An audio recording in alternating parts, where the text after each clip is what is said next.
Merhaba, hoş geldiniz. Ben Ekin.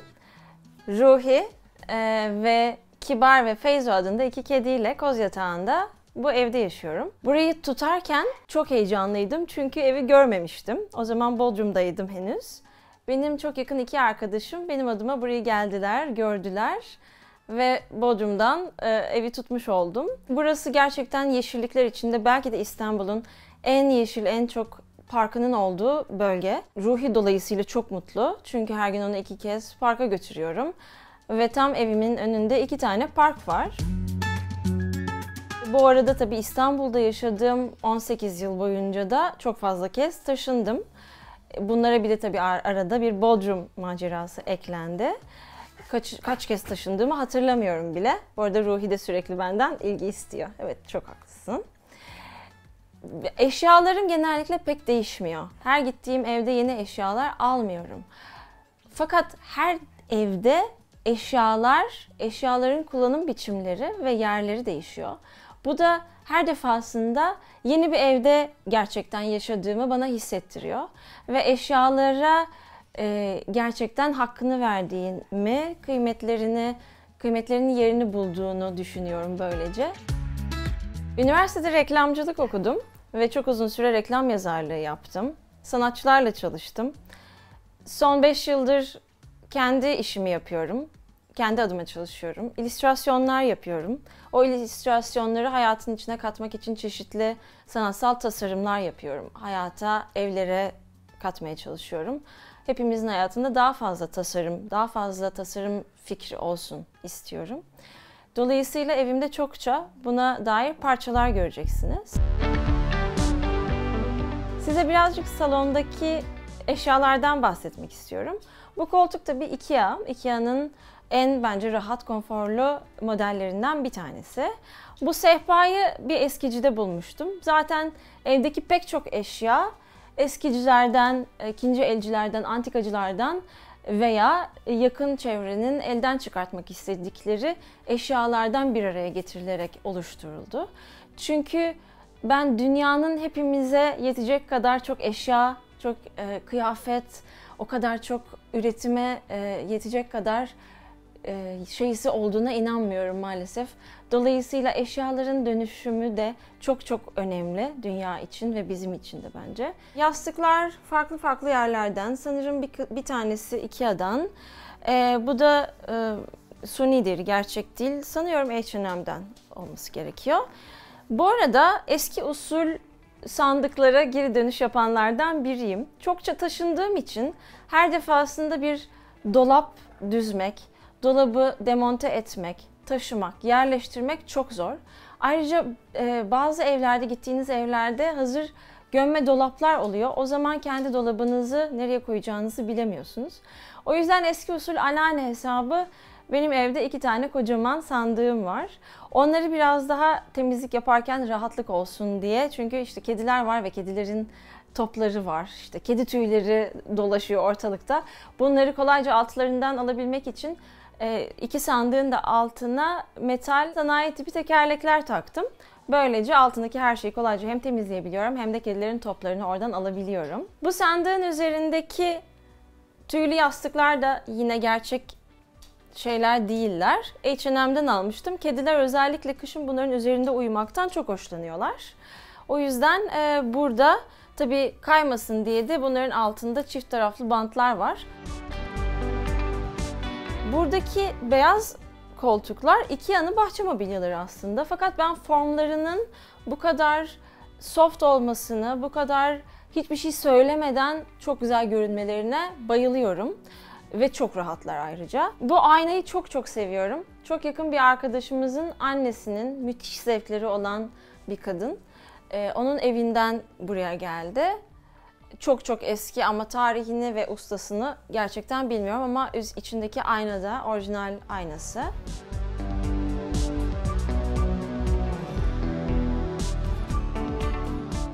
Genco Güla'nın eskizleri var 2 tane.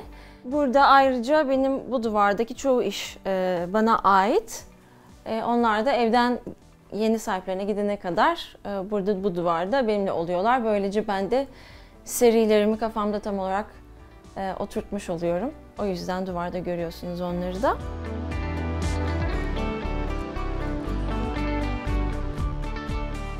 Çok jilet gibi yerlerde çok rahat etmiyorum açıkçası. O yüzden kendi evimde de daha rahat her şeyin olmasını, kendiliğinden bir araya gelen parçaların olmasını çok seviyorum. Kilim anneannemden kaldı. Dolayısıyla ayrıca da öyle bir kıymeti de var. Ama kilimi özellikle hafif olduğu için, temizlemesi kolay olduğu için de çok seviyorum halıdan ziyade kilimi. Buradaki sehpayı aslında yine bir eskiciden almıştım. Üst kısmını bambu bir üstü var. Aslında bir tepsi olarak üretilmiş. Fakat evdeki sehpa eksikliği dolayısıyla altına marangoz bir arkadaşım çok güzel ayaklar yaptı. Şimdi onu da köşede bir sehpa olarak kullanıyorum.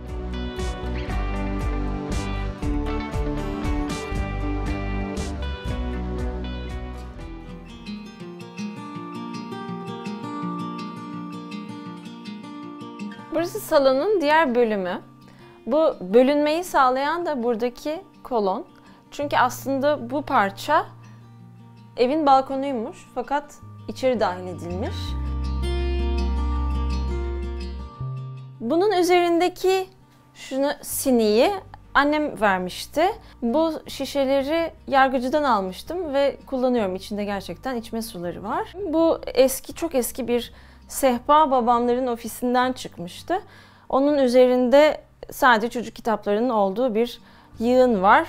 Bir de çizgi romanlar var.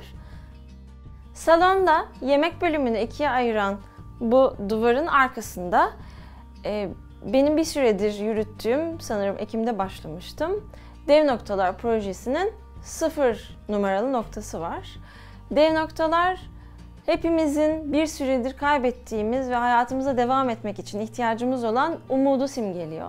Tabii ki ayrıca pek çok inanışta olduğu gibi bitişleri, başlangıçları, doğumu pek çok şey simgeliyor. O yüzden şimdiye kadar sanıyorum 70'ten fazla evde dev noktanın katılımcılarının kendi çizdikleri ve bir kısmının da benim çizdiğim dev noktalar var. Bu 0 numaralı dev nokta.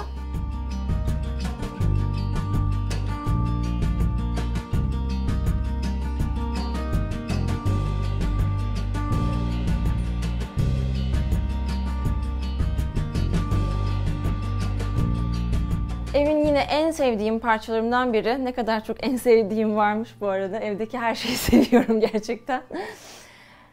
Bu aslında çok eski bir arkadaşımın annesinin vitriniydi. Çok sıkıldığı ve çok ağır bulduğu için evinden çıkarmaya karar verdi ve o sırada benim de evde bir gardıroba ihtiyacım vardı. Dolayısıyla bu dolabı çok uzun süre bir gardırop olarak kullandım. Fakat içindeki kıyafet dağınıklığını görmek istemediğim için kendim bunun içine perdeler yapmıştım. İki tarafında camları kapatmıştım çiçekli perdelerle. Çok şirin durmuştu. Sonra o evden taşındığımda gardıroba ihtiyacım yoktu. Bu sefer kitap sayısı çoğalmıştı ve bir kitapla ihtiyacım vardı. Dolayısıyla şu anda artık hayatına kitaplık olarak devam ediyor. Bakalım bir sonraki evde ne olacak?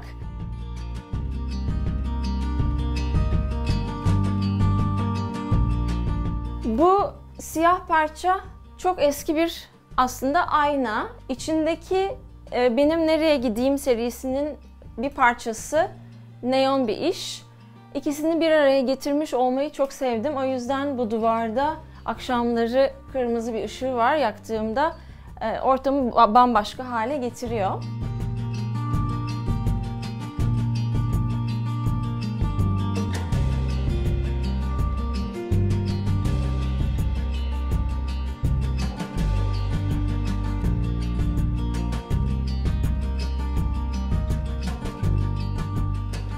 Bu IKEA'nın parçalarından bir tanesi. Çok güzel bir plak dolabı oldu.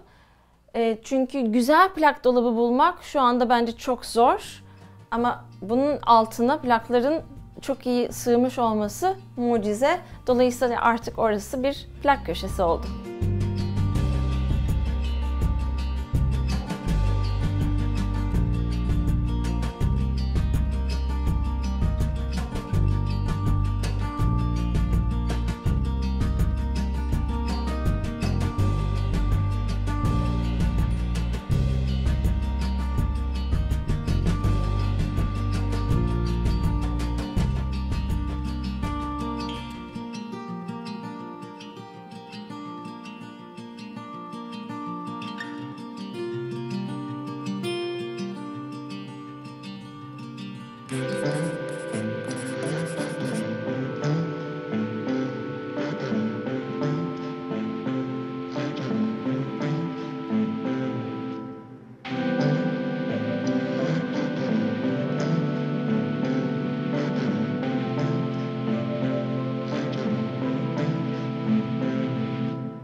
Burası benim atölyem, aynı zamanda çalışma odam.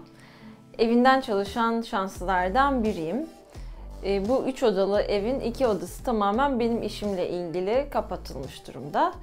Burada çalışmak benim için çok konforlu. Başta çok küçük gelmişti ama gerçekten bütün malzemelerimi rahatça bulabileceğim şekilde istiflediğimde iyice konforlu oldu burada çalışmak.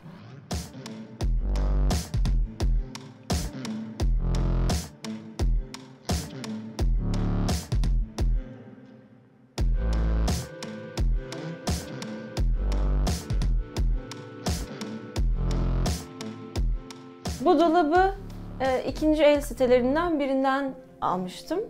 Eski bir dershaneden çıkmıştı ve içinde şimdi bütün kıymetli malzemelerimin güvende olması. Çünkü evdeki kediler çok yaramazlar ve bu odaya girdiklerinde her şeyi devirebiliyorlar.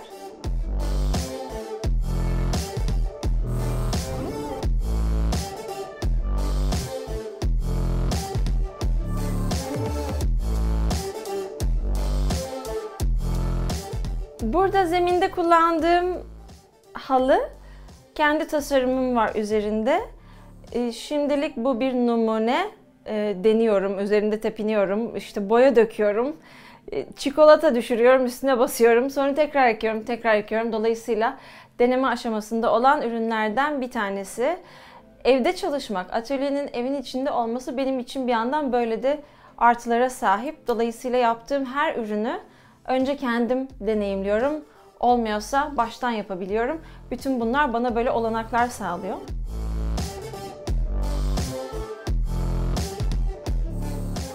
Burada işte altları delinmiş, çatlamış bardakları da çöpe atmak yerine işte içine malzemeleri koyarak kullanıyorum.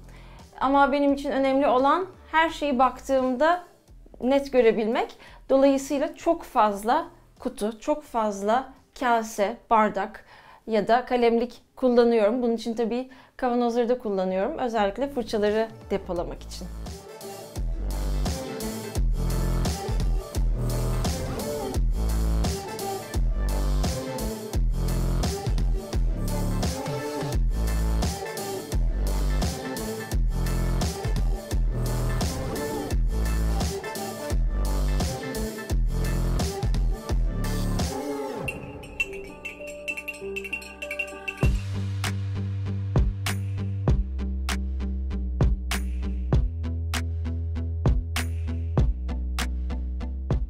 Burası da evin ikinci odası ve benim çalışma alanlarımdan biri.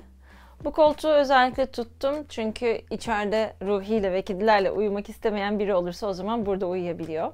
Dolayısıyla aynı zamanda misafir odası. Ama özellikle gün içinde benim en çok girip çıktığım odalardan biri. Çünkü bütün posterler, gömlekler, yaptığım bütün işler burada depolanıyorlar, stoklanıyorlar ve onları satın alan insanlara göndermek için burada paketliyorum. Bunu da 2 ay evvel bu duvarın boşluğundan çok sıkıldığım bir gün boyadım. Şimdi bu da önümüzdeki haftalarda bir duvar kağıdı olarak üretilecek. Bütün ihtiyacım olan malzemeler zaten burada. Ama aynı zamanda bir tane de panoya ihtiyacım oldu. O panonun ihtiyacını da böyle iki pencere arasına bir ip gererek ve eski mandalları kullanarak karşıladım.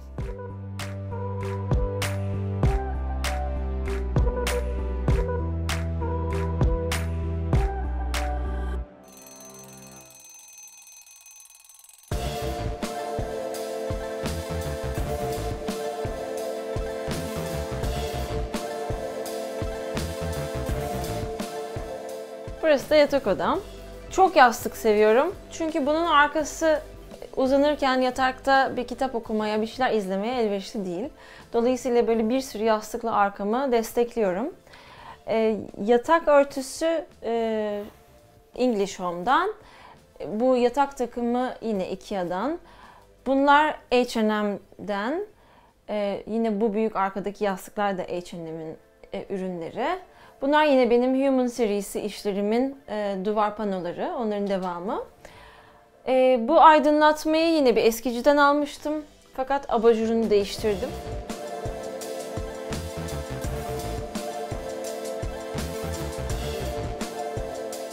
Yine evin en kıymetli objelerinden biri bu kocaman dolap. Aslında çok büyük değil. Eski insanların ne kadar az eşyayla yaşadıklarını böylece görmüş oluyoruz. 3 kapaklı bir dolap. Kulplarını değiştirdim. Onun dışında hiçbir değişiklik yapmadım. Bütün eşyalarım, yazlıklarım ve kışlıklarım bunun içinde duruyor. Başka dolaplara taşmamak benim için aynı zamanda gerçekten elimdeki tüm kıyafetleri kullanmamı sağlıyor. Boşu boşuna yeni şeyler almamı engelliyor. Dolayısıyla bütün var olan eşyalarım bu dolap kadar. Bu fikir de beni çok iyi hissettiriyor. Dolabın üzerinde özellikle yastıklar tutuyorum çünkü Kibar ve Feyzo benimle birlikte uyumayı seviyorlar ama bazen çok sıcak geliyor onlara. O zaman onun üstüne atlayıp oradaki yastıklarda uyumayı çok seviyorlar.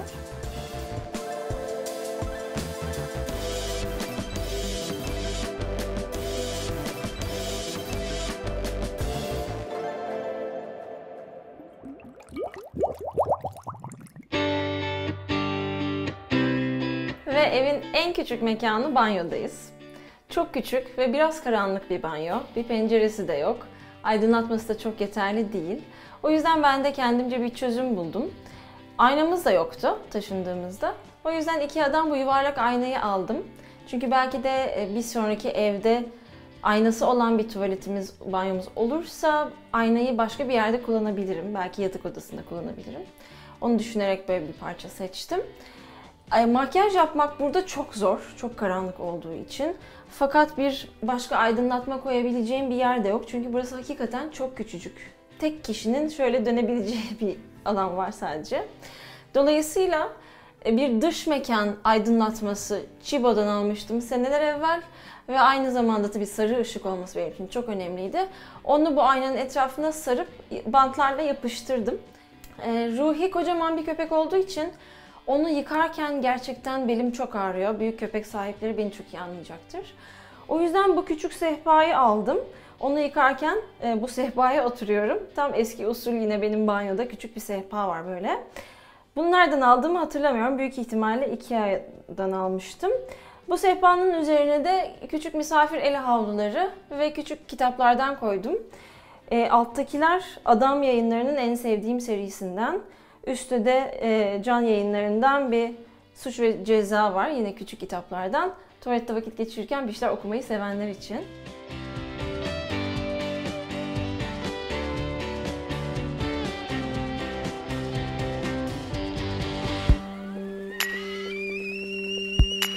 Ve mutfağım. Mor dolapları olan, kahverengi fayansları olan bir mutfak. Önce mutfağın bu renkleri beni çok rahatsız etmişti açıkçası.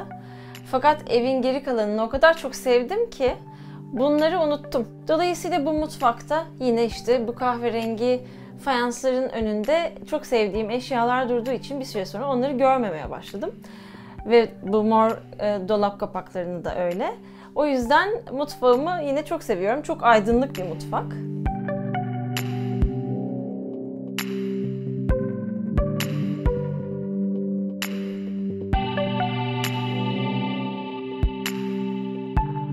Buzdolabının bembeyaz oluşu beni çok rahatsız ediyordu. O yüzden eski evdeyken onu griye boyamıştım.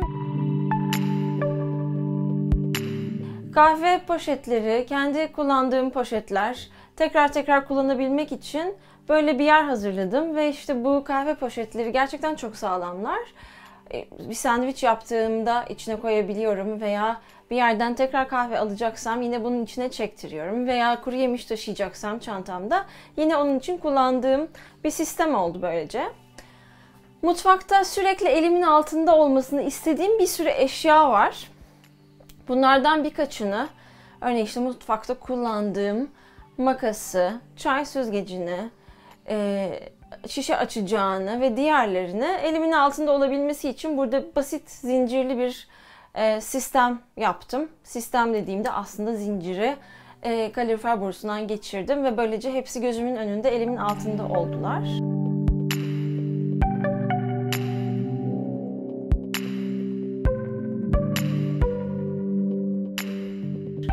Bu annemin kendi ördüğü çok eski bir çanta. Çok işlevsel değil, dolayısıyla çok kullanamıyorum ama onu başkasına vermeye, gözden çıkarmaya da gönlüm el vermedi. Dolayısıyla mutfakta yine bir kalorifer borusunu kullanarak orada bir sistem yaptım kendime. İçinde peçeteler ve mutfak bezleri duruyor onunla birlikte.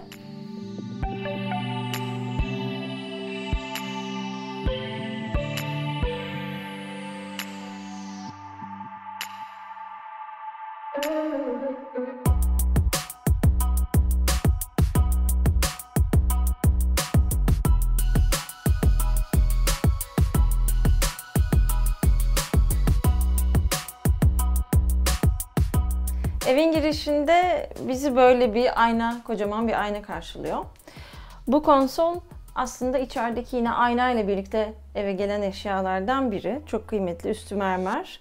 Tamamen orijinal bir torna işçiliği var. Bu güzel küçük beyaz parçayı da Miniso'dan aldım. Bunun en güzel yanı böyle dokunmatik olması ve hatta uzun süre bastığınızda ışığın gücü değişiyor.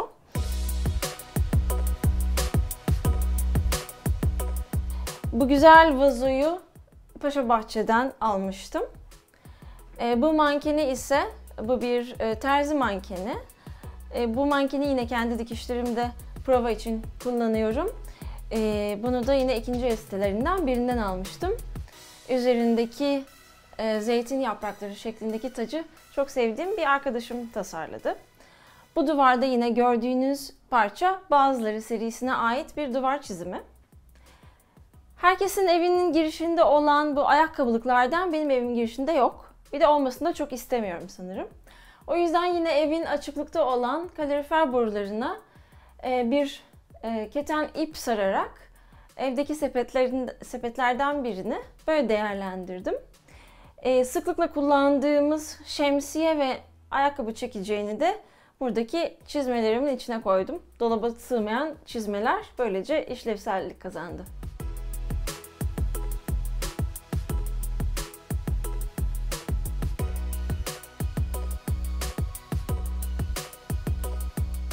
Benimle birlikte evimi gezdiğiniz için çok teşekkür ederim.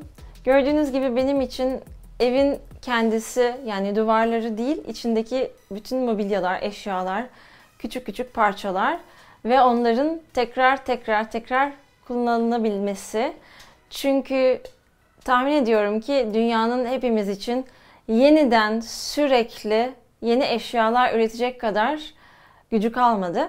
O yüzden eşyaların yeniden kullanılması benim için çok çok kıymetli. Kendinize iyi bakın. Bu taraflı bantlar var. Böyle bir trikle girdim içine.